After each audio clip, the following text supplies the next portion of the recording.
वरदान तप क्रिया परम सहजानंद गुरु मुझे सदा वर्णिवेश्वरमणीय दर्शनम मंदहास कुचिलामिना भुजम पूजितम सूर्यनरोत्तम हृदय धर्मनंदन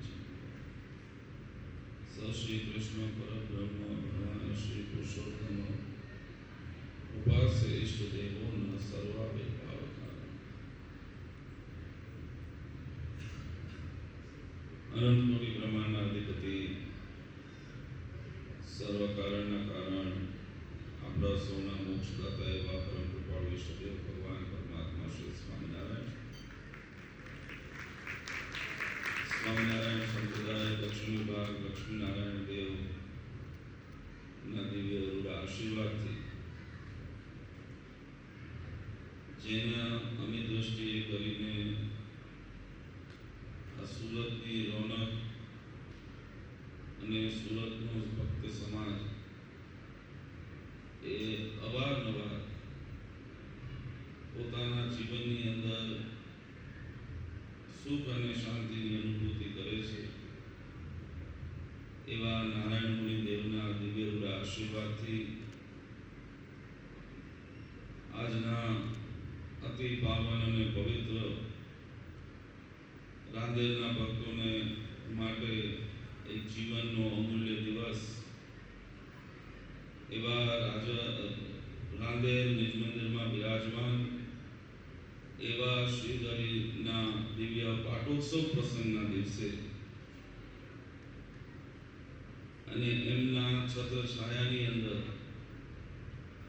आपने सौने जे आ दिव्य लाभ मळ्यो छे एवा श्रीहरिना चरणों वंदन साथे स्वामीनारायण संप्रदाय दक्षिण विभाग लक्ष्मी नारायण देवनी गादी ने शोभावता परम पूज्य पिता श्री मोटा भाई श्री आज सभा में उपस्थित श्रीजी ने पिता हमारा परम प्रिय बंधु संतो पार्षदों અને ધર્મકુલાશ્રય શ્રીજીને લાડીલા એવા સર્વે સત્સંગી હરિભક્તો અને સર્વ મોક્ષભાગી જીવાત્મા દરેકને અમારા હૃદયથી ખૂબ ખૂબ જય સ્વામિનારાયણ. બોલો સ્વામિનારાયણ ભગવાન બોલો નારાયણ મુનિ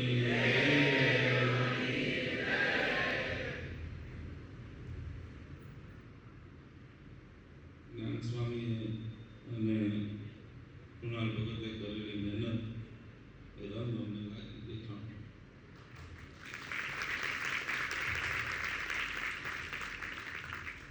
અને અમે પેલું છે ને આપણા સત્સંગની રીત છે કે ભગવાને જે ષડંગી સંપ્રદાય બનાવ્યો એમાં 6 અંગ બનાવ્યા 3 અંગ પોતાના સ્થાને હંમેશા સ્થિર છે અને બાકીના જે 3 અંગ છે એને પોતપોતાની જવાબદારી સાથે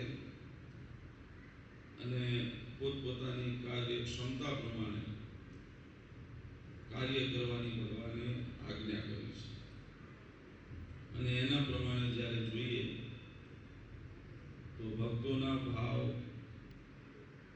એને સમર્થન આપી ઉપદેશ આપી યોગ્ય સ્થાન સુધી પહોંચાડવાનું કામ યોગ્ય સ્થાન એને બતાવવાનું કામ મહારાજે સંતોને આપ્યું. હવે યોગ્ય સ્થાને જ્યારે પહોંચી જાઓ પછી અંદર જ્યારે જવાનું થાય બરાબર ને આપણે કોકને ત્યાં જઈએ ત્યારે બહાર ચોકીદાર બેહાડે શું કરવા એ નક્કી કરીને મોકલે કે આ મારો ના મારો નહીં બરાબર છે ને તપાસ કરે કે ભાઈ આ અમારા જાણકાર છે આ ખરેખર અહીંયા ઘરની અંદર પ્રવેશ કરવા દેવા યોગ્ય છે કે નહીં. તો એ ચોકીદારના સ્થાને મહારાજે આચાર્ય પરંપરા અને ધર્મકુળને બેસાડી એ જ્યારે મોહર મારે પછી તમારી મહેનત તમારું કાર્ય તમારું ગમે તે કામ હોય એ ભગવાન સુધી પહોંચે. એટલે આજે તમે બધાએ કાર્યને સિદ્ધાંતને અહીંયા આદર્શ્ય કર્યું છે. વાલા ભક્તો આપણા જીવનની અંદર ભગવાન શ્રી હરિની પૂર્ણ કૃપાથી ભગવાન સ્વામિનારાયણે દરેક પ્રકારના મોક્ષના માધ્યમો અને સાધનો એ આપણને પૂરા પાડ્યા છે. મહારાજે આ જગતમાં જ્યારે અવતાર ધારણ કર્યો તો અવતાર ધારણ કરીને પરમાત્માએ અનેકો જીવાત્માના ઉદ્ધાર અને મોક્ષના કાર્યને સિદ્ધ કરવા અનેકો એવા પરચા, દ્રષ્ટાંતો, ઉપદેશો બધું જ ભગવાને પૂરું પાડ્યું. આ તમામ મળેલા જે ઉપદેશો, શાસ્ત્રોની રચના બધું મહારાજે કરાવ્યું. એની પાછળનું દરેક જીવાત્માના જીવનની અંદર એક ઉદ્દેશ પણ આપ્યું છે. અને ઉદ્દેશ્ય આપણા જીવનમાં કેવી રીતે સાર્થક થાય તો મહારાજે કીધું કે આ જગતમાં જ્યારે જીવ આવે છે, સમય આવે છે, એવો જ્યારે કળિયુગનો સમય પસાર થતો હોય એવા સમયની અંદર આ જગતનો જીવ એ હંમેશા છણાવટ કરી, ચોખવટ કરીને કામ કરનારો થયો છે. અને એ મોક્ષની અપેક્ષા લઈને આવે છે, પણ એ મોક્ષના દ્વાર સુધી પહોંચી શકતો નથી. એની પાછળનું જો કોઈ કારણ હોય તો સંસારમાં જન્મ લીધેલા એ જીવને જ્યારે આ સંસારનો, આ જગતનો યોગ થાય છે એટલે થોડા માટે થઈને, થોડાક સ્વાર્થ માટે થઈને, થોડી સમજણના અભાવે કરીને થઈને, થોડા પોતાના ખોટા કર્મના કારણે કરીને એ જીવાત્મા ક્યાંક ને ક્યાંક એક વખત થઈ જાય છે કે ભગવાન સુધી પહોંચ્યા પછી પણ એ જીવ પાછો પડી જાય છે. એવા સમયે એ મોક્ષની પ્રાપ્તિના જે માધ્યમો અને સાધનો શાસ્ત્રોએ આપણને સમજાવ્યા છે, આપણને બતાવ્યા છે કે ધર્મ, ભક્તિ, જ્ઞાન, વૈરાગ્ય આદિ આ બધાનો સમન્વય જ્યાં સુધી જીવાત્માના જીવનમાં નથી થતો ત્યાં સુધી આ સંસારમાં આવીને ગમે તેટલો દાખલો, ગમે તેટલી મહેનત, ગમે તેટલો પુરુષાર્થ, ગમે તેટલું દાન પુણ્ય બધું જ કરીએ પણ સમજણ વિનાનું જ્યાં સુધી છે, એની અંદર વિશ્વાસ ને નિશ્ચય વિનાનું જ્યાં સુધી છે ત્યાં સુધી તમારો કરેલો એ તમામ દાખલો એ આ જગતની અંદર એળે જતો રહેશે. ભક્તિ એળે જતી નથી. કારણ કે વચનામૃતની અંદર મહારાજે કીધું એમ કે તમે આ મનુષ્ય તન ધારણ કરીને જે પણ ભગવાનની ભક્તિનું કાર્ય કરો છો, જે પણ ભગવાનનું ભજન કરો છો એ ક્યારેય એળે જતું નથી. આ જન્મે નહીં તો બીજા જન્મે, બીજા નહીં તો ત્રીજા જન્મે, ત્રીજા નહીં તો ચોથા જન્મે રજળતા પણ તમારી ભક્તિ એ તમારા જીવને ભગવાનના ધામ સુધી લઈ જાય છે. એવી દિવ્ય વ્યવસ્થા એ મહારાજે આપણને આપી.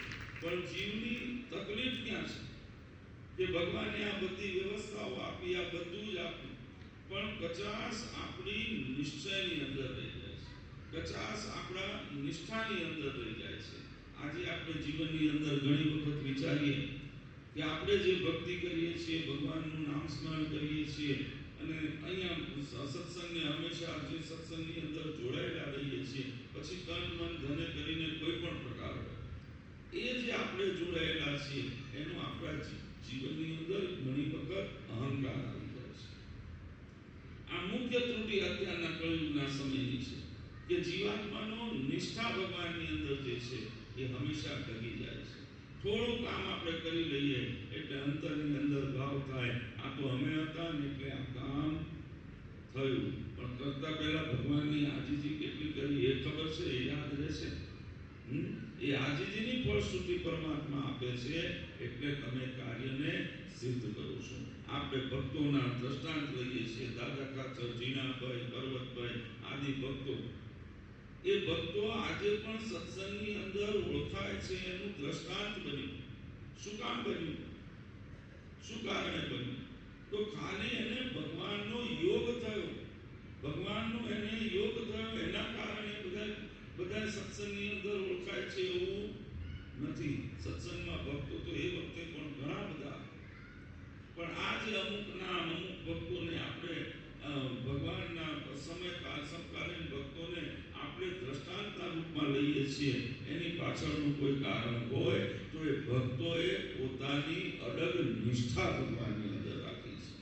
ગમે તેવી પરિસ્થિતિઓ આવી, ગમે તેવા વંજાવટો આવ્યા, એ ભક્તોએ ક્યારેય ભગવાનનું એમ કહેવાય કે ભગવાનમાંથી નિશ્ચયને ડગવા નથી દીધો.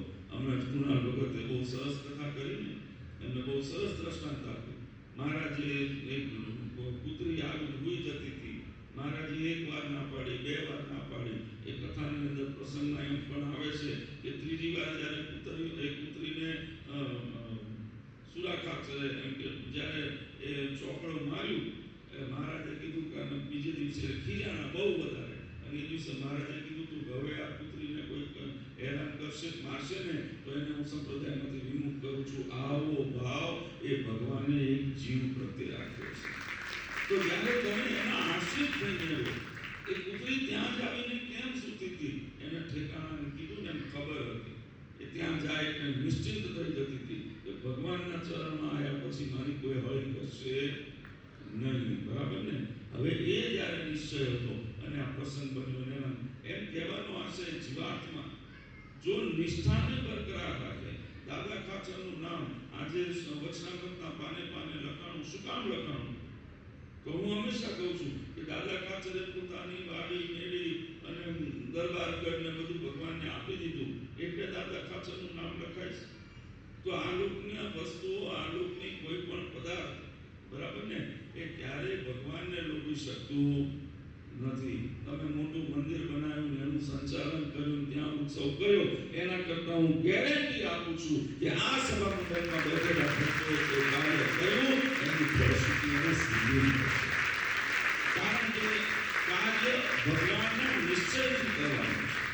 આગળ કરીને જગતને બતાવીને તમે ગમે તેનું ઉપદેશ કરો, બરાબર, અને ઉપદેશ કરીને કદાચ જગતને ઠગી લેશો, પણ જેને ભગવાનનો સાચો નિશ્ચય હોય એ ભક્ત ક્યારેય કોઈ ઊંધી દિશામાં વળતો નથી. અને એ નિશ્ચય તમારો સાચો ક્યારે દેખાય?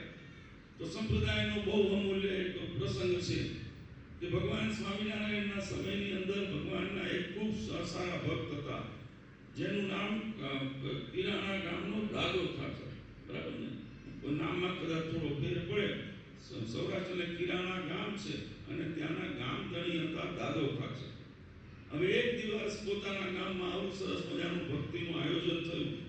હવે એ સમયે એ ભક્તિના આયોજનની અંદર ત્યાં જે જાણકારને નજીકમાં હતા એવા ઉપદેશકર્તાને બોલાવવામાં આવ્યા. હવે ઉપદેશકર્તા જે હતા એ કનૈરામ એનું નામ, અંકાળેની મેલી વિદ્યાને જાણનારો, ખૂબ એને પોતાની એ વિદ્યા ઉપર અહંકાર. હવે ગામમાં બોલાવવામાં આવ્યા. ગામની અંદર આખો દિવસ કથા કરી. સાંજનો સમય થયો, કથા પૂર્ણ થઈ. કથા પૂર્ણ પછી કનૈરામે શરૂ કર્યું શું? તો એને જે અમુક ચમત્કાર ને વાતો ને બધું કર્યું, એનાથી જે ભોળા ભક્તો હતા ને એ ભરમાઈ ગયા. એટલે એને બધાને પોતાના ભક્ત શરૂ બનાવવાના શરૂ કર્યા. એટલે પછી ભક્તોને બોલાવે, એને કંઠી બાંધે, એને મંત્ર આપે અને પોતાના ભગત તરીકે સ્વીકારે. આવું અત્યારે સંપ્રદાયમાં બધા ચાલે છે. અને એ જ સમજી લેજો, જે ભગવાનના ગુણગાન ગાતા ગાતા ભગવાન થવાની ચાહમાં જતા રહે ને, એ આ જગતમાં રાક્ષસ જ છે, એ પાપી જીવ છે. એના શરણે ચાલુ એનું હંમેશા ગૌરવ રાખજો કે તમને એવા ગુરુ મળ્યા છે કે જે કદાચ કોઈ સ્થળે ક્યાંક કોઈ પણ કાર્ય થતું હોય તો પરમાત્માને આગળ બતાવીને તમને ભગવાનની અંદર જોડે છે, ક્યારે પોતાની મોટપ માટે વિચાર નથી. એટલે કનૈરામને ત્યાં એ કથા પૂરી થઈ, રાતનો સમય થયો અને બધાએ શું કહેવાય કંઠીને બંધાવવા માંડ્યા.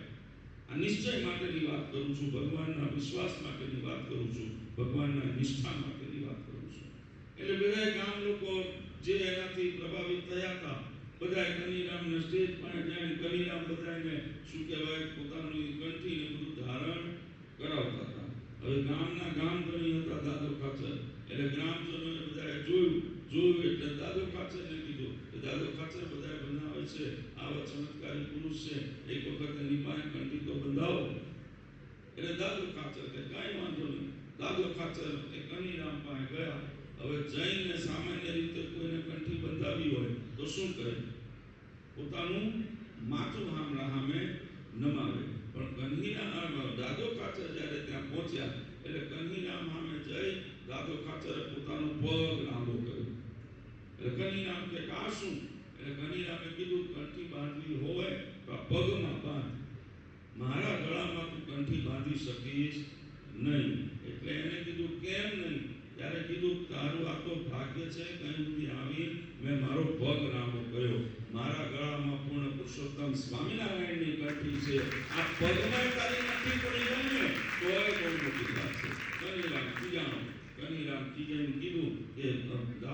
ખાચર તું મારું અપમાન કરું છું. દાદો ખાચર કે તુજે માનું. ઓલો કે હું મેલી વિદ્યાનો જાણકાર, તંત્ર મંત્રને જાણકાર એવો કનીરામ છું, હું તને બાળીને ભસ્મ કરી દઉં. કનીરામને વળતો દાદો ખાચરે જવાબ આપ્યો, તું તારી શક્તિ લગાય, હું આ ગામનો ધણી દાદો ખાચર સ્વામિનારાયણનો આશ્રિત છું. આમ કરી કનીરામને ગામમાંથી ભગાડી દીધા. આ નિષ્ઠા જીવનમાં હોવી જોઈએ. અને નિષ્ઠા જીવનમાં ક્યારે આવે કે આપણે જ્યારે સત્સંગના યોગમાં હોય, ત્યાં તમારો યોગ બળ ભજવે છે.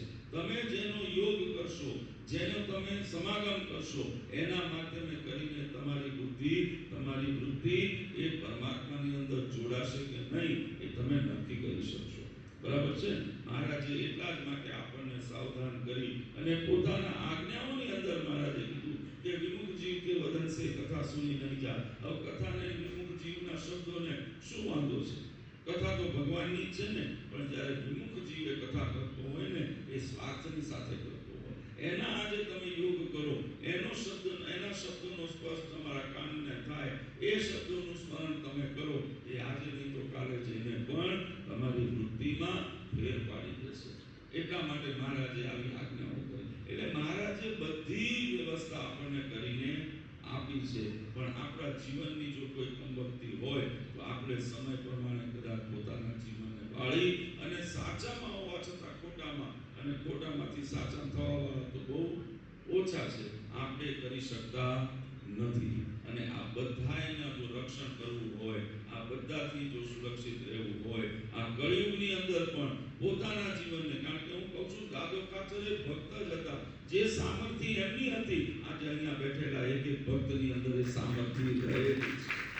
તમારે એને ઓળખવાની જરૂર છે, તમારે એને સમજવાની જરૂર છે.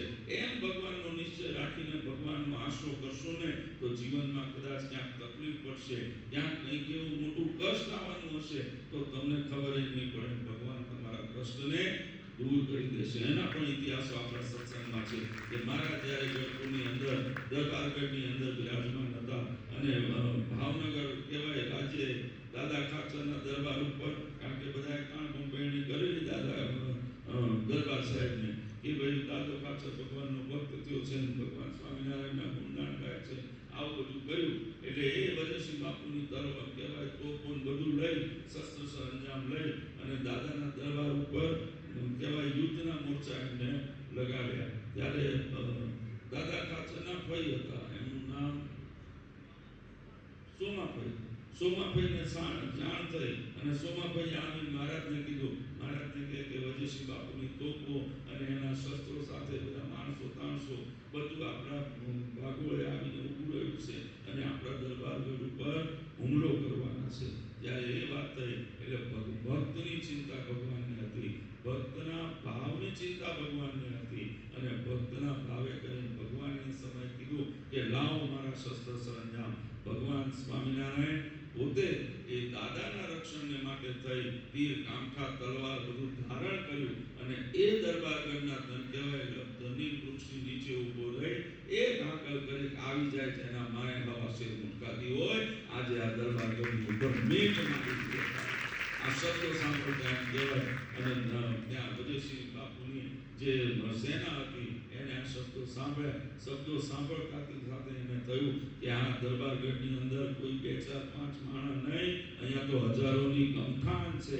એ સ્વરની સાથે મહારાજે હાકલ કરી. ત્યાં કહેવાય ભાગોળેથી જે દરબાર પોતાની સેના લઈને નીકળી ગયા છે. આ એક ભક્તની ચિંતા છે. પણ ક્યારે કે જ્યારે તમારી નિષ્ઠા, તમારો વિશ્વાસ, તમારું સર્વસ્વ એ તમે ભગવાનને અર્પણ કરી દો ત્યારે પછી એમ માનો ભગવાન મારા થોડા કામ કરી દે, ત્યાં સુધી મારા કામ થઈ ગયું, પછી કામ મારું, ભગવાન ખબર નહીં ક્યાં.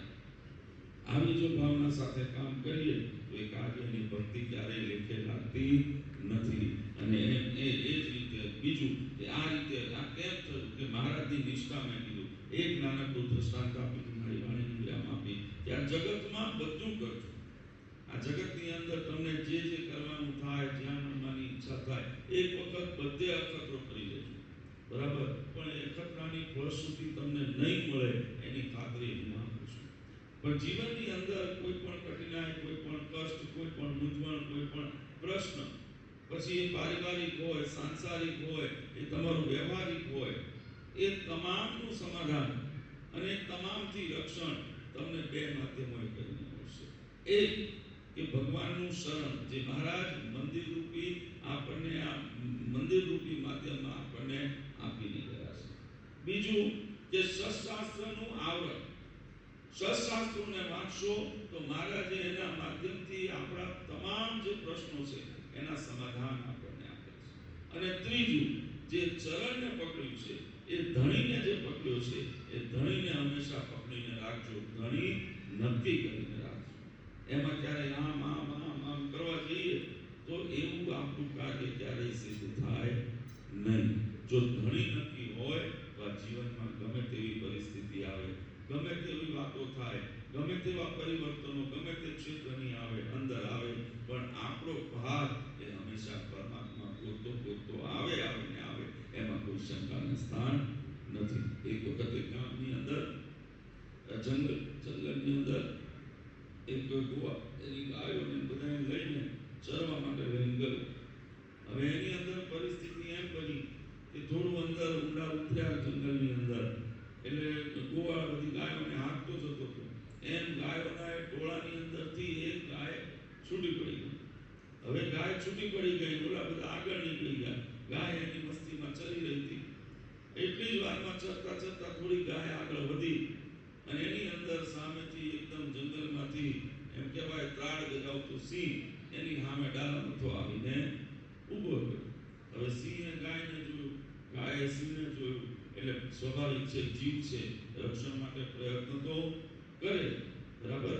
એટલે પ્રયત્ન કરવાના એની અંદર ગાયે સિંહને જોઈ એને દોડવાનું શરૂ કર્યું. અને સિંહે મનમાં વિચારી લીધું કે આજે તો ફીસ્ટ છે, પાર્ટી કરવાની છે.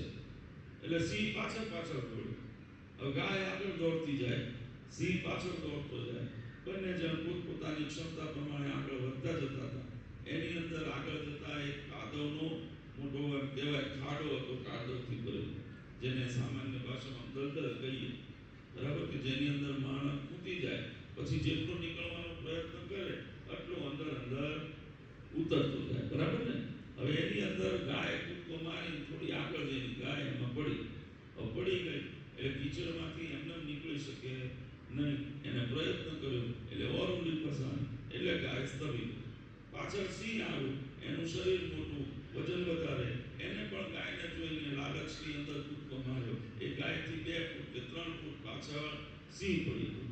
એને પણ નીકળવાનો પ્રયત્ન કર્યો, પણ મોટા પંજા, શરીર મોટું, તાકાત વધારે, એટલે જેટલી એને 1-2 વાર તાકાત કરી એમાં એ પણ ઊંડો ઉતરી ગયો. એટલે એ પછી ત્યાં રોકાઈ ગયું. હવે રોકાઈ 2 જણ એકબીજાની થોડી વાર સુધી ગાય પણ એમ જોવે કે સિંહ ક્યાં છે, સિંહ જોવે કે આનો શિકાર કરવો છે. બંને પોતાની વિચારધારાની અંદર લાગેલા હતા. પછી 2, 5, 10 સેકન્ડ, મિનિટ જેવું થયું એટલે ગાય પાછળ વળે સિંહ સામે જોયું. સિંહ ગાય સામે જોતો હતો ત્યારે ગાયે એકદમ હસવાનું ચાલુ કરી દીધું. એટલે સિંહને થયું કે આ પાછળ છું ને, એટલે ગાયની ઢગલી ખસી. ભૂખ લાગી છે શું? આમાં હંમેશા કોઈ જવાબ આપો ને તો અમને આનંદ થાય, તો ખબર પડે કે અમારી વાત આમ જાય છે, કામ જાય છે. અત્યારનું તમારું એવું છે, બરાબર ને. એટલે ગાય હસવાનું શરૂ કર્યું. એટલે સિંહના મનમાં ઓર અહંકાર આવ્યો કે જો આને હું એની પાછળ પડ્યો છું અને હસે ગઈ છે, એની ડગળી ઘસી ગઈ છે. ફરી 2-5 મિનિટ ગાય શાંત રહી. ફરી સિંહ બાજુ જોયું, ફરી સિંહ સામે જોઈ હસવાનું શરૂ કર્યું. એટલે સિંહથી રહેવાનું નહીં. એટલે સિંહે ગાયને પ્રશ્ન કર્યો કે તું તારી ડગળી ઘસી ગઈ છે, શું તારી પાછળ તારું મોત ઊભું છે, તારી સામે મોત ઊભું છે, અને તોય તું મને જોઈને આમ કાદવમાં હસું છું, તને ડર નથી લાગતો? ત્યારે બકરી, એટલે ગાય જ હતી, એને પાછું વળીને હસતા જવાબ આપ્યો કે સિંહ, તારું કોઈ ધણી છે?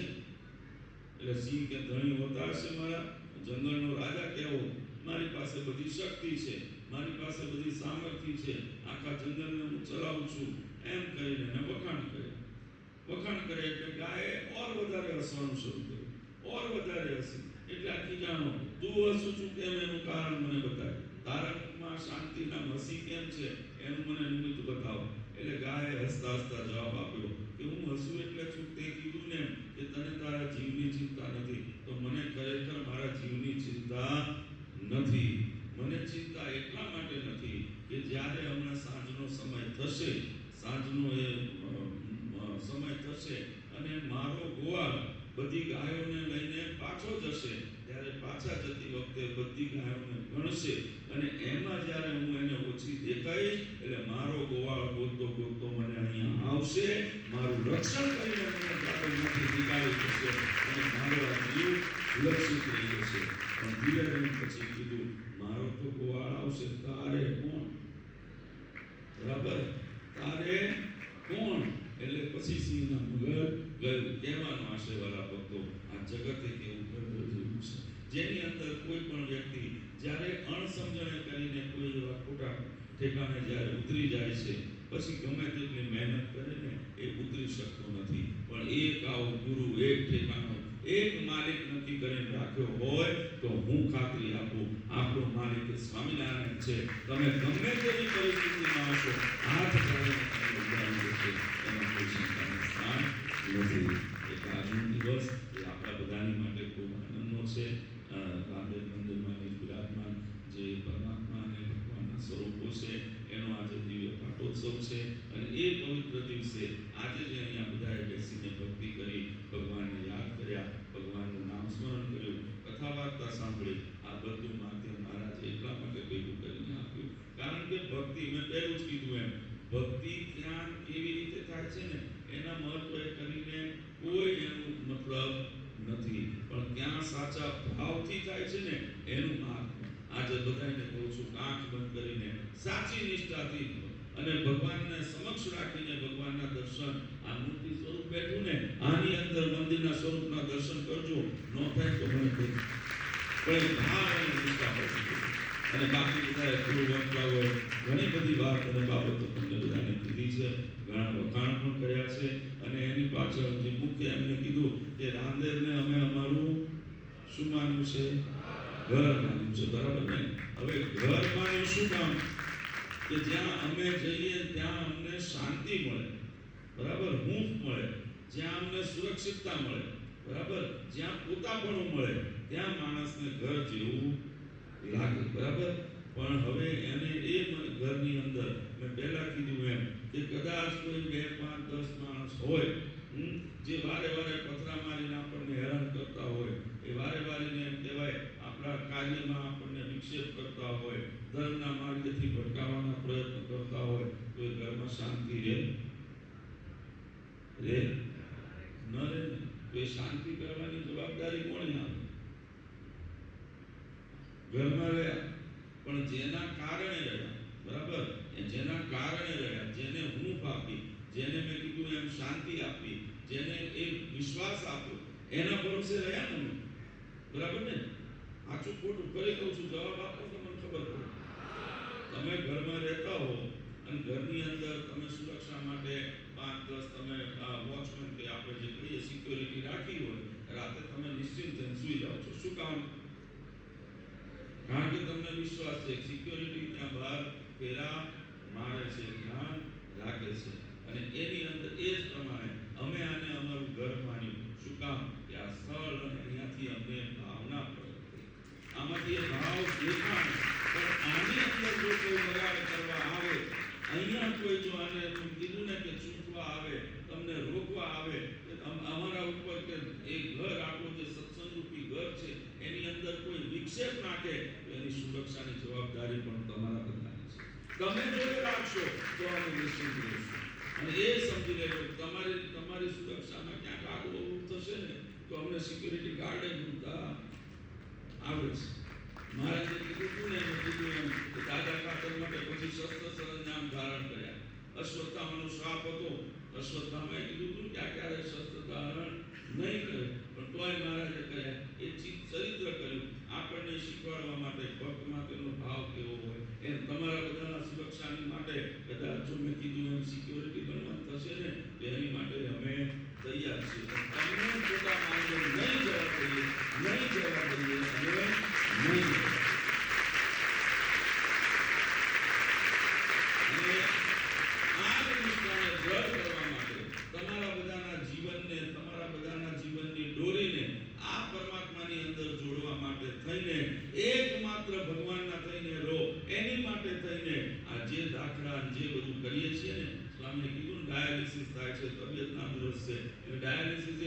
પ્રોસેસ જ છે.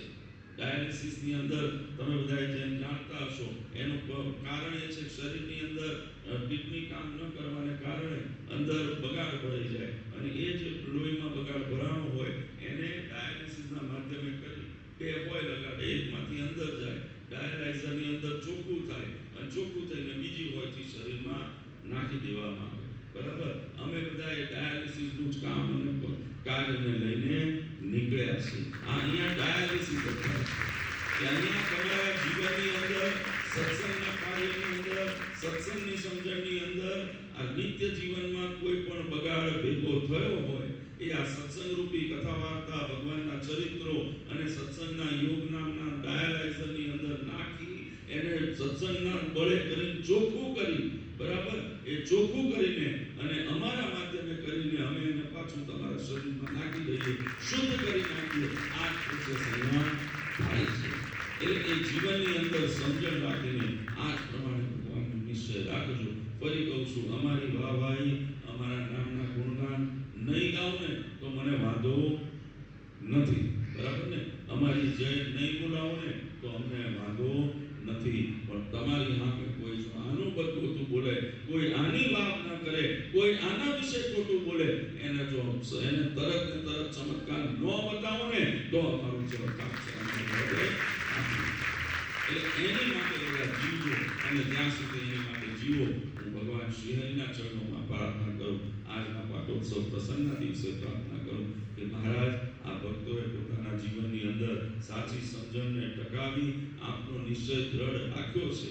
એની અંદર ક્યારેય ઉણપ ન આવે એની અંદર ક્યારેય કોઈ પ્રકારની ત્રુટિ ન થાય અને એ નિશ્ચયની અંદર એ નિષ્ઠાની અંદર વિશેષ ને વિશેષ એ બધા ભક્તોમાં વૃદ્ધિ થાય એવી દરેક ભક્તો ઉપર કૃપા દ્રષ્ટિ કરે. જે ભક્તો મનથી એની અંદર આજે આવીને અહીંયા આ સભાનો લાભ લીધો એ તમામ માટે ભગવાન શ્રી હરિના ચરણોમાં પ્રાર્થના કરું મહારાજ સર્વનું મંગળ કરે. સર્વના જીવનમાં કોઈ પણ પ્રકારની આદિ વ્યાધિ કે ઉપાધિ હોય એ ત્રિવિધતામાંથી ભગવાન સૌને મુક્તિ પ્રદાન કરે. તમારા સર્વનો ભક્તિનો માર્ગ એ હંમેશા નિષ્કંટક રહે. આવા ને હર્ષોલ્લાસની સાથે જેમ આજે રાંદેરને આંગણે અહીંયા આપણે ભેગા મળીને બેઠા છીએ શ્રી હરિને પ્રાર્થના કરીએ. અક્ષરધામની યાત્રા પણ આ જ પ્રમાણે ભેગા કરી અને અક્ષરધામમાં પણ મારા ધામની અને અંતની અંદર અમારા સમગ્ર ધર્મકુળ પરિવાર પરમ પૂજ્યપાદ સનાતન ધર્મ ધુરંધર 1008 આચાર્ય શ્રી અજેન્દ્ર પ્રસાદજી મહારાજ, પરમ પૂજ્ય અસૌ ગાંધીવાળા માતુશ્રી, પરમ પૂજ્યપાદ મોટાભાઈ શ્રી યોગેન્દ્ર પ્રસાદજી મહારાજ, અમારા બંને ભાઈભાઈ યજ્ઞેન્દ્ર પ્રસાદજી અને દિગ્વિજેન્દ્ર પ્રસાદજી મહારાજ વતી અહીંયા ઉપસ્થિત તમામ ભક્તોને આજના પાટોત્સવ પ્રસંગના અને આ દિવ્ય સત્સંગ કથા વાર્તાના હું અંતરથી ખૂબ ખૂબ અભિનંદન આપું છું. ભગવાન શ્રી હરિના ફરી વખત ચરણોમાં પ્રાર્થના કરું કે ભગવાન તમારા સર્વનું મંગળ કરે એવી અભ્યર્થના સાથે મારી વાણીને વિરામ આપું છું. સહેજાનંદ સ્વામી. બોલો લક્ષ્મીનારાયણ.